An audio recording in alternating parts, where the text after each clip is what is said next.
గుణకీర్తనమునందు, కరములను హరిమందిర మార్జనమునందు. చూసారా, తన చేతుల్ని అంబరీష్ మహారాజు ఏం చేసేవాడు?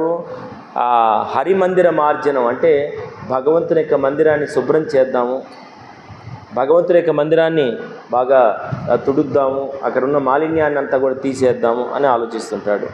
కర్ణములను శ్రీకృష్ణుని యొక్క కథాశ్రవణమునందు.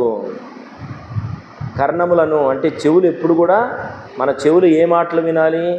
ఏదో ప్రాపంచికమైన అవి తుచ్చమైనటువంటి ఈ సినిమా యాక్టర్లు, రాజకీయ కబుర్లు, లేకపోతే క్రికెట్ విషయాలు, లేకపోతే వాళ్ళు ఏదో అట్ట అనుకున్నట్టు ఇవన్నీ వీటి వినటం వల్ల ఏమి ఉపయోగం ఏం లేదు. వింటే మన మనసు చెడిపోవడం తప్పితే ఏం ఉపయోగం లేదు. దానికన్నా భగవత్ కథామృతాన్ని, కృష్ణ కథామృతాన్ని ఎప్పుడైతే మనం పానం చేస్తామో మన జన్మ ధన్యమవుతుంది. అందుకని ఇక్కడ ఏం చెప్తున్నాడు?